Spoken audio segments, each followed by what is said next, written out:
I think anyone who considers themselves a film fan or anybody who wants to get to know some of the best movies at some point may find themselves in a stage where they're watching and going through and becoming enamored with a lot of mob and crime movies because they do, and a lot of them end up happening to be some of the most popular and well-reviewed movies of the last couple of decades.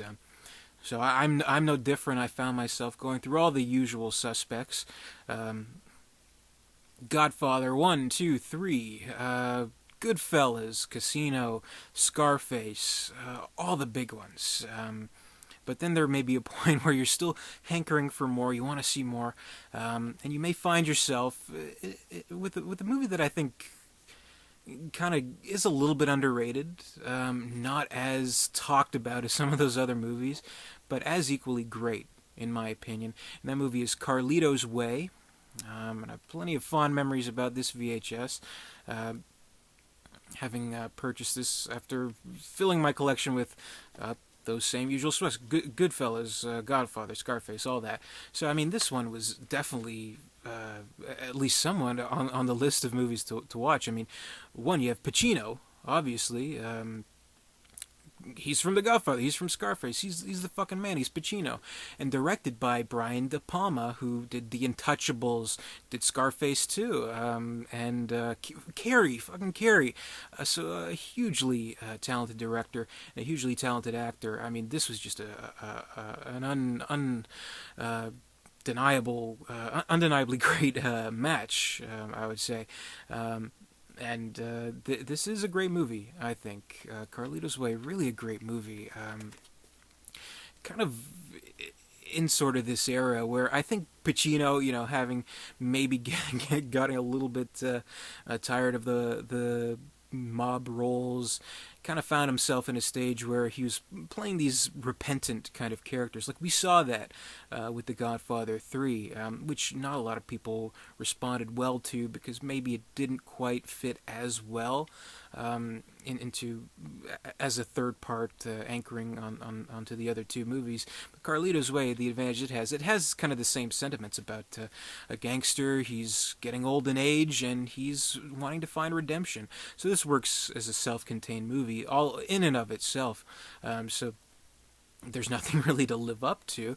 It's its own thing, which I think arguably it does explore those kinds of themes a lot better than Godfather 3 does.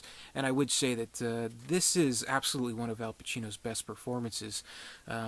He's coming off here riding high off the success of his Oscar win for Scent of a Woman. So he still kind of has that over-the-topness from Colonel Slade, so you can kind of like sense that he's still kind of getting that out of his system, but it's definitely far and away from a Michael Corleone kind of character.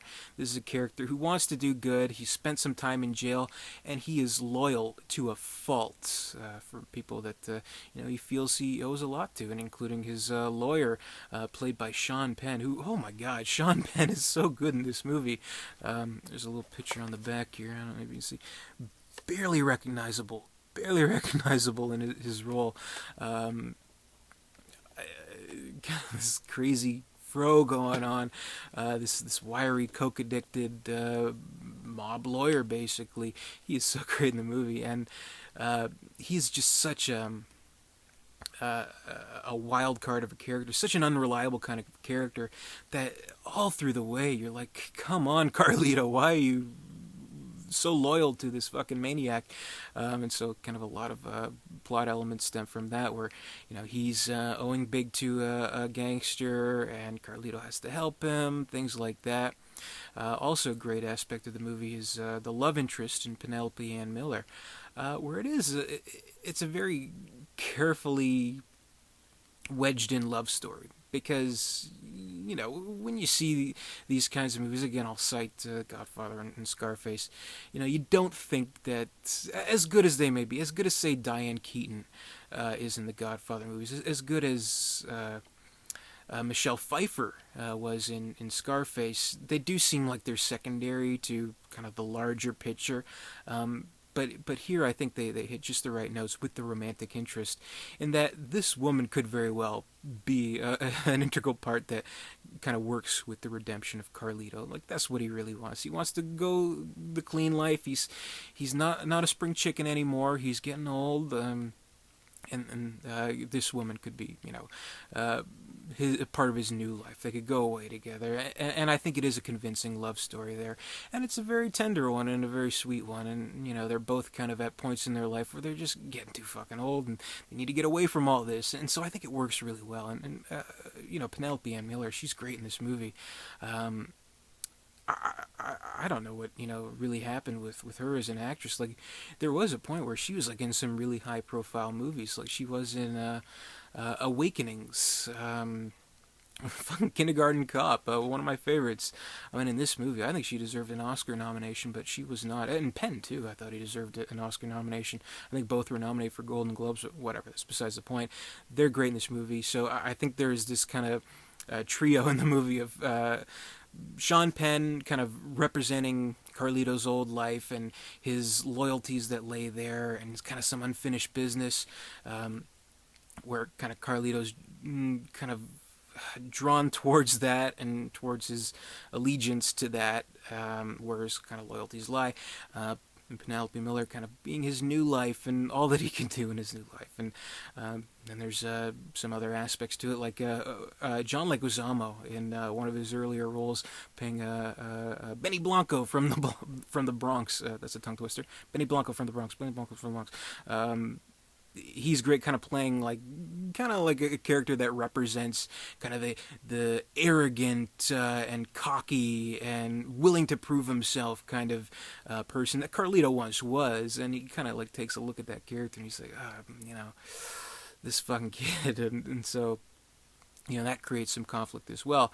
And of course, with all the mob, who Sean Penn is kind of fucked over,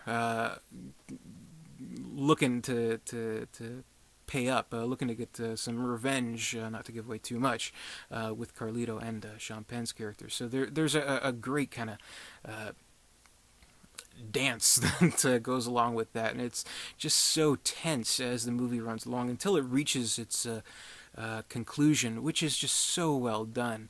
Obviously, Brian De Palma knows how to create a really tense scene. Like, needless to say, the scene in the Untouchables, with the seemingly endless staircase, with the baby carriage and the shootout there, he tops it in my opinion with the subway chase at the end. It goes on kind of long. It does. Like, it's probably a 15-minute scene, but it's so tense and so well done. And even though because of the beginning of the movie you kind of sense that you kind of know where it's going, it still doesn't really ruin the tension at all, because it does reach kind of a conclusion that I feel is very fitting, and almost kind of ironic, with the character and all that he's doing and trying to do, and his loyalties, and kind of what ultimately he has to face, basically. So I thought that was very well done. So this is a movie that I've watched over and over again, particularly that last scene. I'd find myself fast forwarding to that particular scene in the days when this was still an acceptable form of media to watch. So we're talking maybe late 90s. I was watching this, and I don't really like to fast forward through movies. I have to watch them from beginning to end now, but whatever, that's besides the point. But I'd watch that scene over and over again. I do have the DVD now, just in case you're wondering. Haven't watched this VHS in a while.